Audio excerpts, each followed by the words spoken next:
Welcome back, friends, to Practical Healthy Living's On Topic. Today, we're very fortunate to have with us Michelle Reinglass. Michelle, can you tell us a little bit about yourself?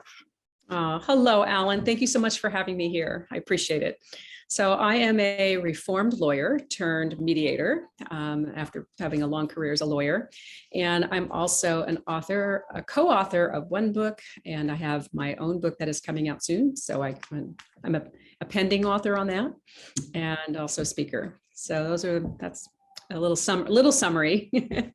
I also, because my book coming out is on balance, so somebody called me in one of my programs I was in, the Balance Girl. So I'll add that. Before the show, we were talking, and it intrigued me that you were talking about the stress epidemic. Can you tell us what the stress epidemic is?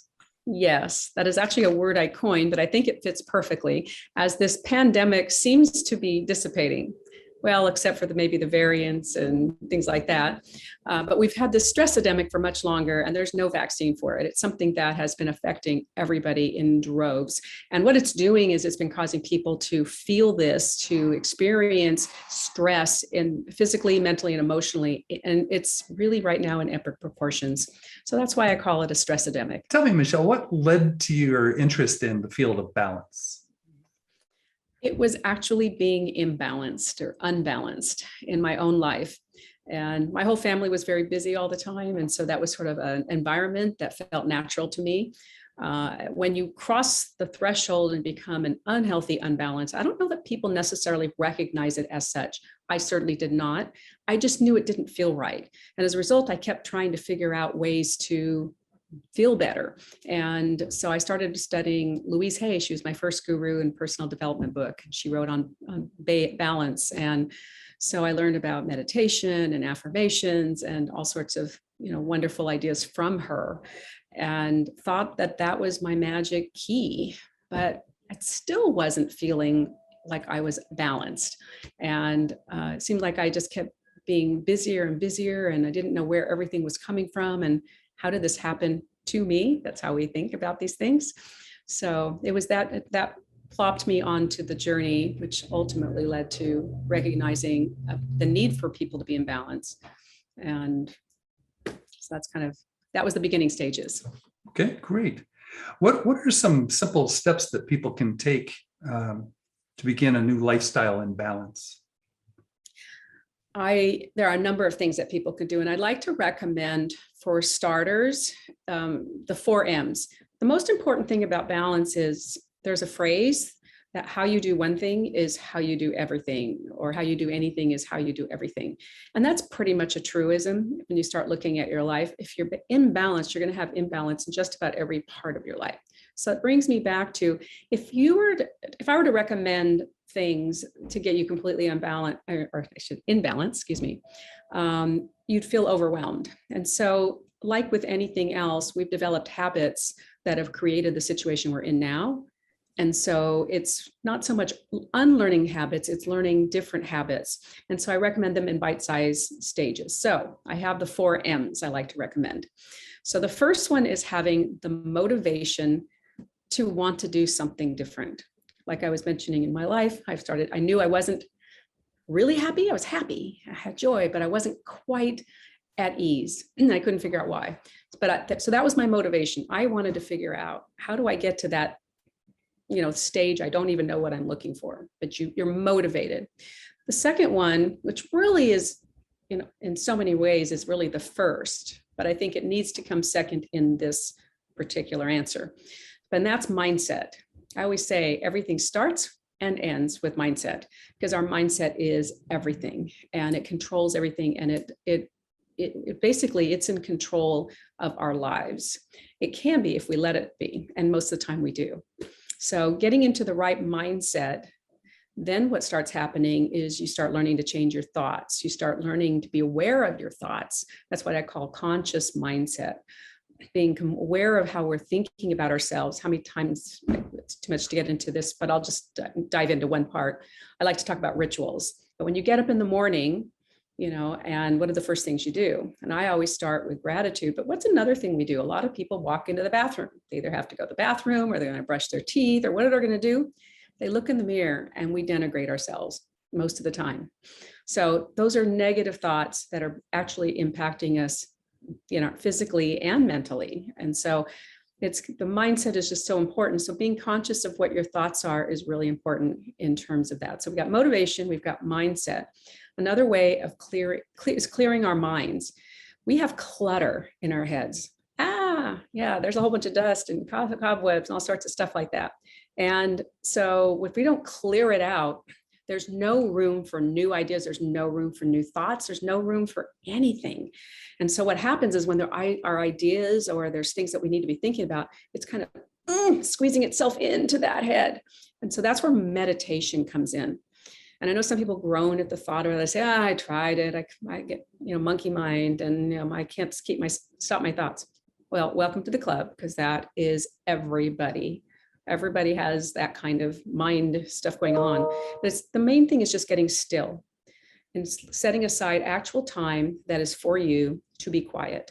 You don't have to speak it just because there's words going on in your head, but be mindful of, aware of what those words are. So we've got motivation, we've got mindset, we've got meditation, and then a fourth M is movement. Our bodies, our minds need to be moved. So every single day, it doesn't mean you have to go out and run a marathon or go, hiking or, do some major athletics. Any movement of your body is good to start. So for people who aren't used to exercise, I say start with really good stretching. And there's a number of things online, wonderful programs that teach you how to stretch and not get injured. Yes, people can injure themselves by the movements that they're making. So those are the four to get people started. And what I recommend is trying to stay on that path for at least 1 week. Try to do all four of those things. And if you mess up, it's okay. Give yourself grace, because everybody on the planet has messed up on that. So it would be like, just maybe as an incentive, what I like to do, and I have done this when I've sort of fallen off the wagon. For example, there's times I was too busy to meditate. And then once you miss a meditation, it's like, oh God, I'm too busy the next day. And all of a sudden I realize 4 days go by. I'm feeling it. I'm feeling it in my mind. I'm feeling it in my head. So I'm going to now start a new a ritual. So I'm going to say, okay, I'm going to start day 1 as if I was just starting over forever. So, and just kind of until you can get to 7 days, and then you can work on further goals. So that's a start. Excellent. That's very good advice.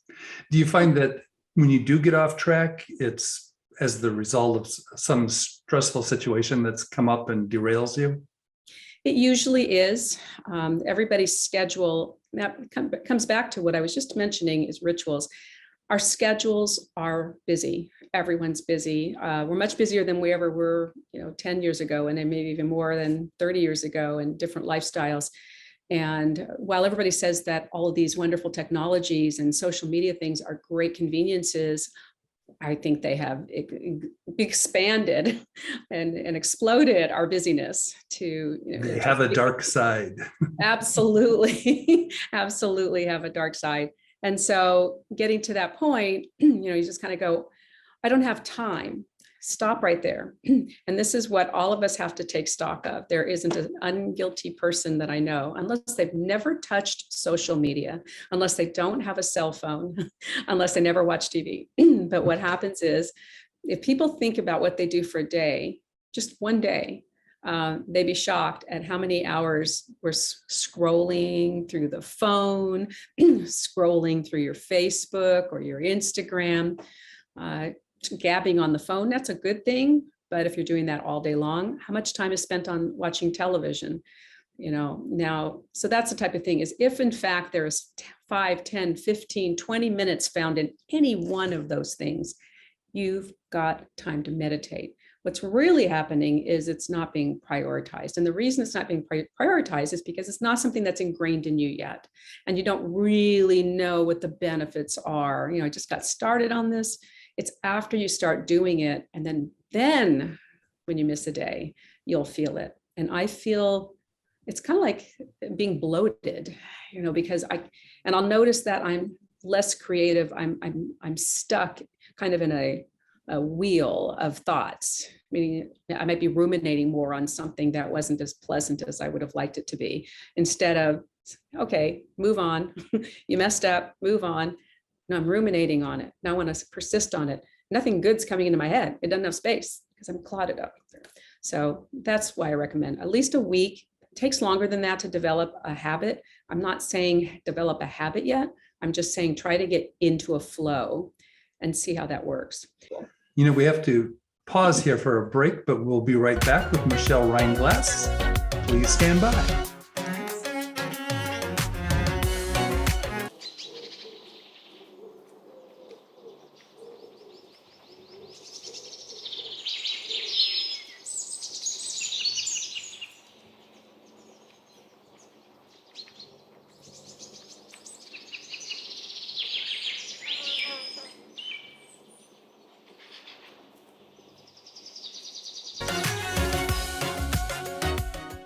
Welcome back, friends. We're returning here to speak to Michelle Reinglass. Michelle, tell me about the 2 books that you're currently involved with. Thank you, Alan. I actually have a book that is birthing soon, and that is my book on balance. But before I get into that, before it was even close to finishing, I was invited to be a co-author with a total of 30 women authors in a book called Women Who Empower. So with that, what an honor. I felt very honored by it. And somebody I had met in another program who had, she had a #1 bestseller. And I said, how did you do that? And she told me about this book group, and Kate Butler is the publisher. And Kate has, she's a publisher for all types of books, but one of her niches is collaborative books. So anyway, I got to be part of that group. Actually, I didn't even know what the title was when I initially was like, oh my God, I don't have time. I work full time as a mediator. I'm writing this balance book. How can I dedicate more time, excuse me, to another book? And then I started thinking, that is the silliest thinking you've ever had. And I have an opportunity to actually get another one done. And it was going to publish before mine would. And we each got to do a chapter. And I would learn some more about the book writing and the publishing process, which would only help me with my books. I thought, I'll just go ahead and do this. And it was the best thing I've ever done. Before we talk about your book, can you tell us where could someone find Women Who Empower? Thank you for asking. It is on Amazon. And we have the original book, which Kate Butler has published in, but I was one of the featured authors. As a result, I have one that has my own personalized cover on it. And if you just put in at Amazon, Women Who Empower, Michelle Reinglass, that will bring it right up. Tell me about the book that you're writing solo. So after attending 2 conferences a year for a bunch of organizations, that was the year I decided I'm going to take a break this fall. So I'm not attending the mediation conference. It was going to be in Austin, Texas. I'd never been there and I'd heard it was cool, but I thought I'm going to just take care of me. And I get an email from one of the members of the group who said, hey, Michelle, are you coming to Austin? We want you to speak. And I wrote back, oh, thank you so much. I'm honored, but I'm not going this year. Now you would think that's the end of that. They wrote back, well, we still think that you should see, you need to reconsider. That was it. And we still think that you should be speaking at this program. So I said, well, I really, thank you so much. I'll catch you on the next one. And then I got a third one. And this was joined by two of the members. And finally, I had to say, what is the topic? And they said, balance. And if I was sitting on a chair, I would have fallen off it, but I about fell off. I said, have you met me? That was my response. You guys, I am so imbalanced. How could you even possibly want me to talk about balance? And they said, well, we disagree and we think you're the perfect person to do it. So I said, let me think about it for at least overnight, because that's one of the things I always do. I just say, sure, I'll do it. And so it's learning. So I'm going to do this, get out my hair, trying to, please people. And I decided to do my own balanced version of it. And in doing that, I was going up late the night before, and I was going to come back a day early. So that was my giving myself a little break. So it turns out it was a breakout session. And we have about 150, I'm guessing, people that were there. And so they would have 8 to 10 of these breakout sessions, and people can attend however many they want, but So we were doing that. We also had to repeat it in the afternoons. We did one in the morning and repeated in the afternoon. So we were stunned at the high number of people that were there at our program. And in fact, we had pulled a few tables together and chairs, and we had to just keep branching out, and we had people from all over the world. I learned some things from two women, some fabulous women from India. And in fact, I'm incorporating that into the book. And so anyway, it was just we all had a great time, and the program went really well. Then when we went to the afternoon one, we thought for sure that'll be a smaller crowd. It was another large crowd. So I started realizing there's a lot of people who need balance. Oh my goodness. Still nothing came into my head as like an idea or anything, but people started saying, remember I told you I'm leaving early. So I'm like, goodbye, goodbye, goodbye. And people are saying, you have to write a book. I'm like, you're so funny, you guys. And, but the universe had other ideas. So I get back to my town, and I'm immediately contacted by someone local, said, hey, I heard you did this balance program in Austin, Texas. Would you do it for us? I said, who'd you hear that from? Oh, a little birdie, so I said, sure. So I did it for that program, and we had a lot of fun. Because it was my local bar association, I was able to have some fun. And I went to a store I know that has these painted rocks. So I got rocks that have balance and different words on it, peace, calm. So I brought up rocks for everybody in the group. So I thought, okay, that was fun, and I'm done.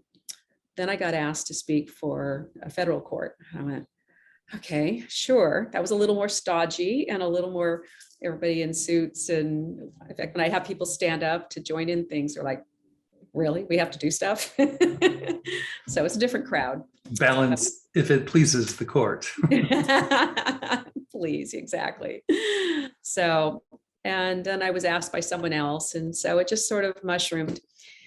And simultaneously, as I'd go out on my runs or walks, I started listening to podcasts. My sister got me into that, listening to those. Thank you, Beth, if you're listening to this. And one of the podcasts, all of a sudden they start talking about balance, and they started talking about different facets of balance. So I literally stopped, pulled over, if you will, and started dictating some of those into my notes, program. I don't know what I was going to do with it. Something made me think, okay, they're talking about balance. I probably should, in case I'm speaking again on this. Do you have a website that people could go to so that they could keep track of or be notified when it's completed and published? Yes, I appreciate you asking that. First, I'll tell you what my website is. It's www.reinglass, REINGLASS,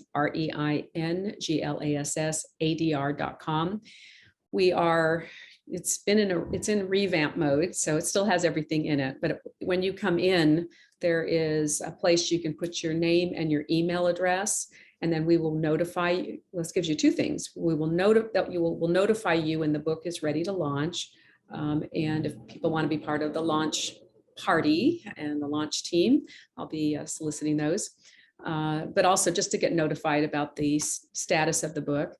And we have a free giveaway. I have 2 meditations. My dear friend, Janet Whitney, who's a psychologist also, and my long time running friend, she created these meditations for me. So one is called Power, for the women who empower. It doesn't have to be just for that book.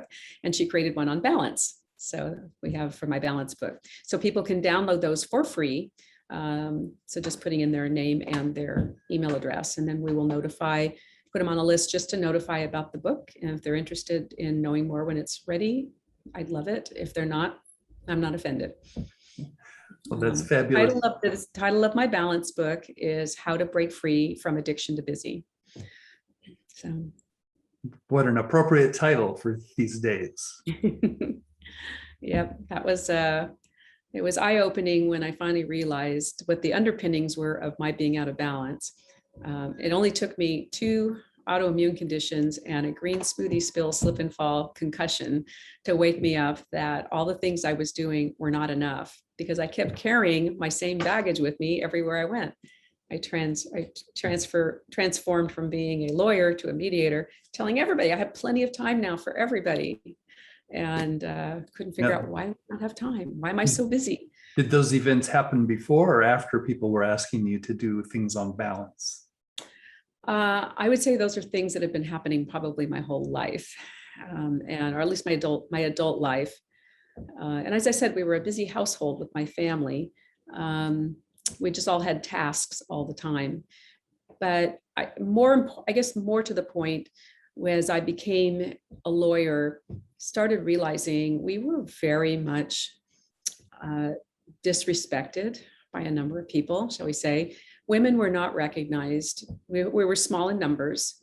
And like you could literally be in a meeting and let's say there's 2 women in the room or 1 woman in the room, and you try to participate, you definitely not get called on, but if you manage to get some words out, no one's listening to you. So, and by the way, I still to this day, I'll be on, in different rooms, for example, on Clubhouse, and I'll be hearing these strong women MDs, women lawyers, women professionals, busy professionals. The same thing is still going on today. And that when I was my first experience in this was decades ago. So you think we've evolved, and we have evolved. I don't mean to make it say like it's the same thing as it was when I first went into practice, but so the few women friends that I was able to find and put into my club, so to speak, at least we had people we could sit and go, tell me about your experiences. Yeah, tell me about your experiences. And then we went from 2 to 4 to 8 to 10. But we all there was a common feeling was we had to be more, we had to do more, we had to always do better.